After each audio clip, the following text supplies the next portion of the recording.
संजय राऊत साहेबांचा असा आशीर्वाद घेऊन आज खैरे साहेबांच्या कार्यालयामधून इथं घेऊन आले.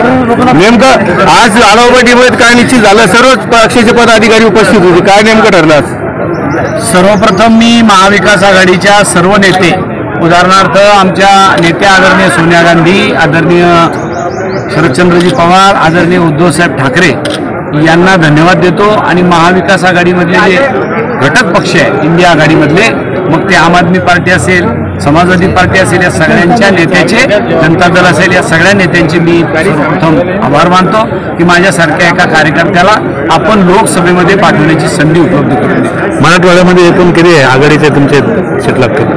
महाविकास आघाडी सगळ्याच जागेवर लढते, 808 जागेवर. त्याच्यामुळे काय काळजी करायचं कारण नाही. 808 जागा निवडून येणार आहे मराठवाड्यातल्या. रावसाहेब दानवेसोबत तुमची सरळ लढत दिसून येते, परंतु मध्येच वंचितचा उमेदवार उभा राहिला. काय परिणाम होणार तुमचे? वंचितचे उमेदवार आजपासून थोडे राहतात, दरवर्षी सालाबादाप्रमाणे ते लोक उमेद राहतात. त्यांना आपण विनंती केली आमच्या सगळ्या वरिष्ठांनी की आपण महाविकास आघाडीमध्ये या, इंडिया आघाडीमध्ये या आणि देशाची घटना, परमपूज्य डॉक्टर बाबासाहेब आंबेडकरांनी जी घटना आपल्याला लिहून दिली ती वाचवण्यासाठी आपण या. त्यांनी नकार दिला.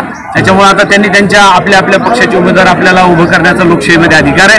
त्यांनी ते उमेदवार उभे केले. त्याच्यामुळे या वेळेला कोण किती उमेदवार उभं करू दे, या वेळेला 100% इंडिया आघाडीला जनता जनार्दन 100% निवडून देणार आहे आणि परिवर्तन आढळ. राहुल गांधीचे जालन्यामध्ये सभा वगैरे मी राहुल गांधी साहेबांची सभेची विनंती केलेली आहे आमच्या प्रदेश अध्यक्ष नानाभाऊ पटोले यांना.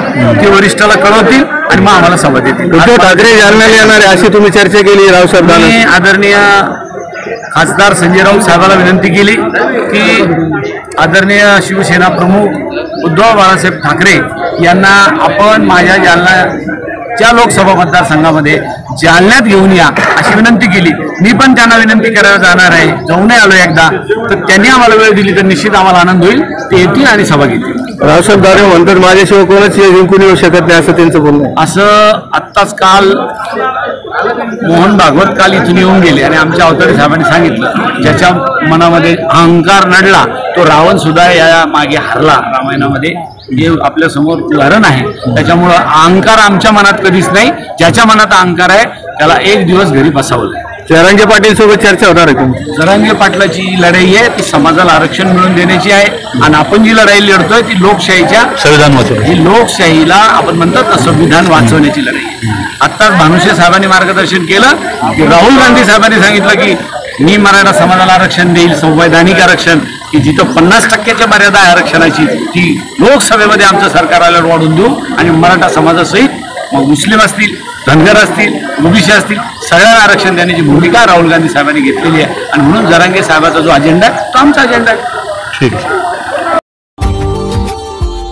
Subscribe now and press the bell icon. Never miss an update.